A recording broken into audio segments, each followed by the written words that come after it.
Welcome back to the Nader's Game Picks, ladies and gentlemen. Week 15 recap, 16 games total, 8-8. Yours truly went. My upset alert of the week, Titans over the 49ers, didn't go through. 49ers ended up winning. And Monday Night Football, turns out the Steelers have won 28 straight games, 23 straight games on Monday Night Football when they've been hosting the home game. And they did beat the Dolphins. I thought the Dolphins would go in there and win. Wrong. So, and then also the Buccaneers lost Thursday Night Football to the Falcons. So, week 16, third to last week of the season, 16 matchups. Let's not waste any more time. My overall record is 128-96. Let's see if I can improve that any and get less than 4 total losses. So my total losses for the season is not 100. So let's go ahead and break down week 16.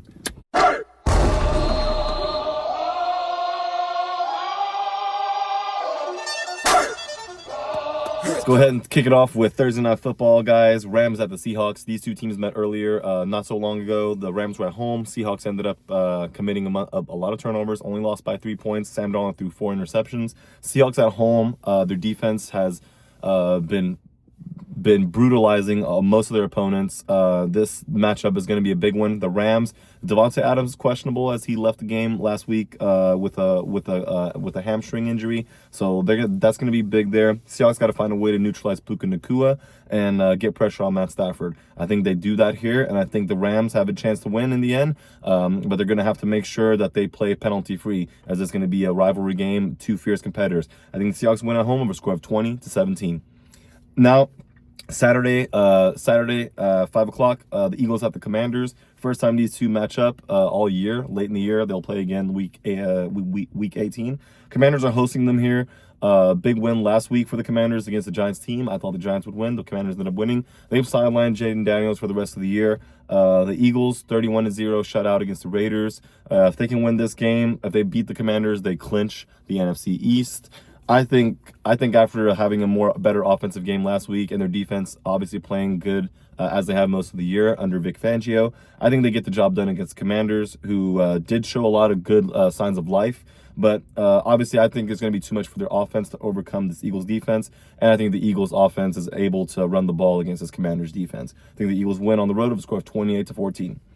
And then later that Saturday is going to be a rematch of the Packers and Bears. This was my upset alert a couple of weeks ago because the Packers were home. This time around, Bears being home, I think the Bears, this is going to be, I still think the Packers might be favored, but I do think the Bears take care of business at home. Main reason I felt bad, it's unfortunate that the Packers lost Micah Parsons to an ACL injury, wishing him a speedy recovery, obviously. And the Bears put up 31 points against a very good Cleveland Browns defense, with Caleb Williams firing touchdowns to DJ Moore and some of his other weapons. Colson Loveland, Cole Kmet coming into their own. And obviously their two-headed monster backfield right now that's really picking up steam. And that's the best time to get hot, is late in the playoffs. You know, the Bears play outdoors, so they're used to the cold. That's going to favor them if they can get a good seeding. They need to beat the Packers, though. I think the Packers and Jordan Love is going to have a big game here, just like last time he played Chicago. Take advantage of the matchups with their faster receivers on some of their safeties and nickel corners. But overall, I think the Bears are going to study that tape from last time they met and make the necessary adjustments. I think the Bears end up winning at home with a score of 27-21 over the Packers. Now, Sunday slate of games starting 1 p.m. Eastern time. Bills at the Browns. Two teams that start with the letter B. The Bills have put on a pretty good run here. The Browns have struggled defensively. I think allowing 31 points is the most they have all year. I don't think they do much better against the Bills team that seemed to pick up their good portion of distributing the run to the pass. James Cook carrying the ball more. Very, very good underrated running back. Is also, Bills are catching fire late in the year as they had a little mid-season slump. I think they could continue this against the Browns team that Myles Garrett might get his sack record this game. Look out for that. But I think the Bills do win of a score of 30-14 in the end. Chargers at the Cowboys. Cowboys at home lost last week to the Vikings. Now playing another team that's going to probably run the ball a little bit more than the Vikings did. A team under Justin Herbert that's been sacked a lot this year. The Cowboys, after sending pressure early in the game against Minnesota, didn't really pressure J.J. McCarthy last week. And if they don't pressure Justin Herbert doesn't get pressured a lot, he'll probably pick this Cowboys defense apart. I can see that happening. Also because of their, it's easier to do that when you have a run game. Omarion Hampton back, Kamani Vidal, stepped in big there for the missing Najee Harris. So I think the Chargers, if they establish a run early against the Cowboys, that play action is going to be more lethal. The Cowboys obviously are going to have their hands full too. Not as vaunted, crazy disguised defense as Brian Flores likes to run, but they're going to have a tough task against the Chargers defense that only allowed 13 points to the Chiefs, has stifled a lot of opponents, only allowed 19 points to the Eagles. This is a good secondary. This is a good front seven. Khalil Mack still looking like his prime self. So there's going to be a big task on the Cowboys. Key for them is to have their left tackle Tyler Guyton back starting this game to protect and give Dak Prescott time. And if they can do that and win the turnover battle, obviously they may have a chance. But I think the Chargers come into AT&T Stadium and get the win of a score of 41-33. Chiefs at the Titans. Chiefs got eliminated from the playoffs. The Titans team. Last week, I thought they were going to beat the Niners. They came up short, but obviously they had some good drives and scored some touchdowns. Cam Ward looking pretty good. Tony Pollard scoring again. That's his third straight game with a rushing touchdown. I think the Titans at home will have a chance here against the Chiefs team that are going to be without Patrick Mahomes, and it's going to be interesting to see how this offense operates. Their fluidity. I think they have Gardner Minshew who's going to be starting quarterback.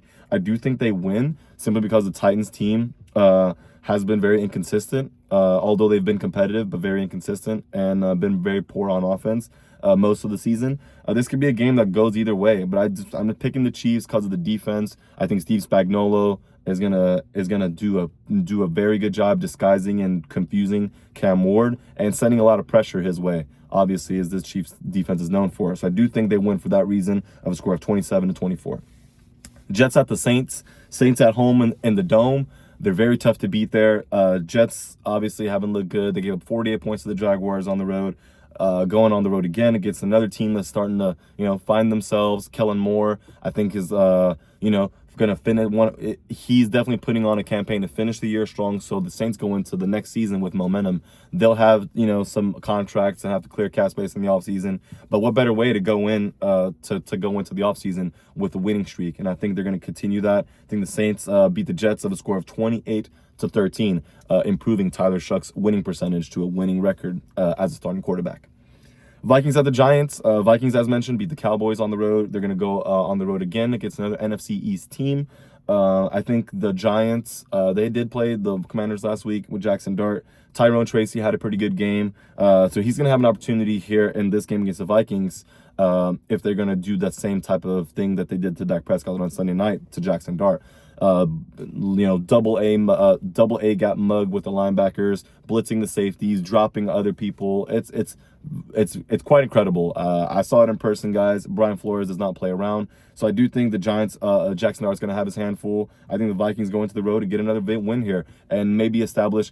It's going to be interesting to see, though, if J.J. McCarthy and Justin Jefferson can get anything going on offense. As last week against the Cowboys, it was other receivers that ended up contributing, and the tight end T.J. Hawkinson. But I do think the Vikings win of a score of 31-16 in MetLife Stadium.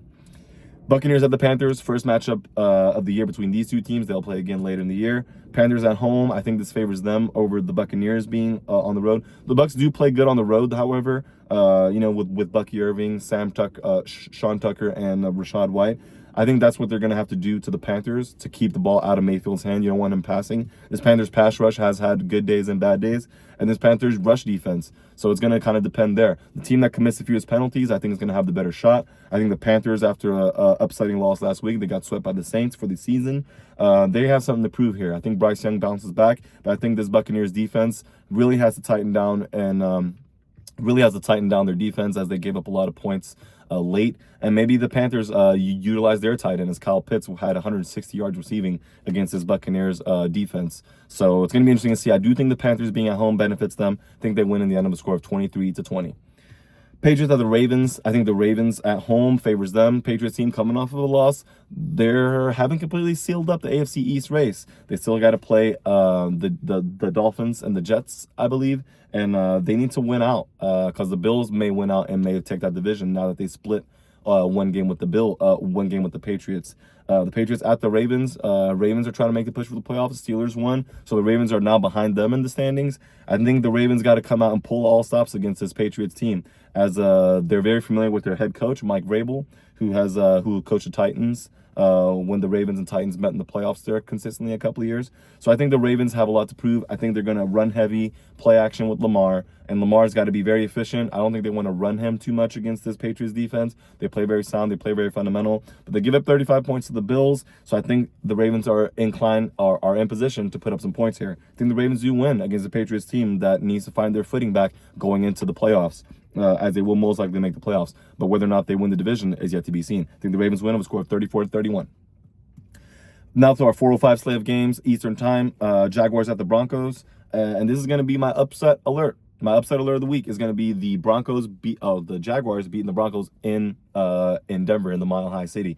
A couple of reasons. The Jaguars really gotten a run game established with Travis Etienne. Trevor Lawrence has been connecting 5 touchdown passes last week. Very, very efficient and incredible. Brian Thomas Jr. back on there. And the trade for Jacoby Myers is starting to show its how good of a trade that was as a veteran receiver. When your younger receiver can't get going, your veteran receiver, they're typically very savvy at finding those holes in the zone and defense, very good at the line of scrimmage against man coverage, and a young quarterback in Trevor Lawrence, considered a veteran now, still young though. It's very big for him. And going against the Broncos team led by Bo Nix, another young quarterback. Cortland Sutton, they got weapons over there. Obviously, Troy Franklin caught a touchdown last week, and R.J. Harvey, big time role for him, another rookie, as J.K. Dobbins has been is on IR for the Broncos. So this Broncos defense is obviously going to have to win the matchup against the Jaguars, a hot Jaguars offense, and I think they're able to. I think the Jaguars are able to take advantage of this defense too, as they like to rush, but they have that 5-down lineman, and the interior 3 is very tough to get past, to open holes there. So they might have to scheme some stuff there. A big task for Liam Cohen. I'm excited to see this matchup, Vance Joseph versus Liam Cohen, defensive coordinator of the Broncos against the offensive play caller of the Jaguars. Upset alert of the week, I think the Jaguars beat them of a score of 28-25. Falcons of the Cardinals. Cardinals are 3-11, only won one game in the past 11 weeks, I believe, after starting 2-0. So this coaching staff may be on the way out. We don't know. Same with the Falcons coaching staff. Obviously, Raheem Morris, disappointing year with a very talented offensive and defensive roster. I think they go into Arizona and, they try to do everything they can to show the front office that they're still fighting and playing for their head coach and Raheem Morris. I think they beat the Cardinals, who I think have checked out, of a score of 35-27 in the end. Steelers at the Lions. These two teams, the Lions are at home. They last hosted the Steelers in 2017. In Detroit, I think Detroit, coming off a loss, they're kind of in trouble to miss the playoffs too, as that last wild card spot I think is being held by the Niners. And the Packers. So it's going to be a big game for them. They need to beat a Steelers team, and the big game for the Steelers, as I mentioned, they're only one game ahead of the Ravens in the AFC North. So they need to win out as they play the Ravens again. So I do think the Lions at home, I think they make a fight. This is going to be a tough game. The team that can possess the ball longer. I know the Steelers have given up a lot of rushing yards. And last week, the Dolphins, for example, at least Devon Achane was averaging 5 yards a carry, but he only got the ball 12 times. Probably should have ran him a little bit more. I think that's going to be the Lions' key to winning here. Maybe this is a game where we see a lot of David Montgomery and Jahmyr Gibbs.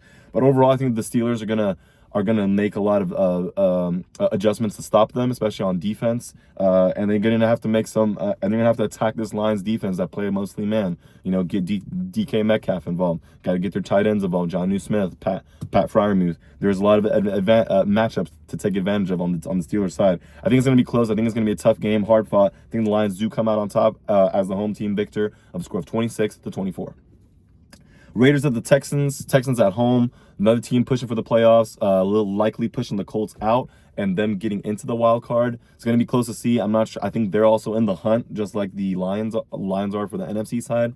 I could be wrong, though, but the Texans are obviously one of the hotter teams. One of the most tenacious pass rushers in the league right now. A Raiders team who are one of the worst offensive lines.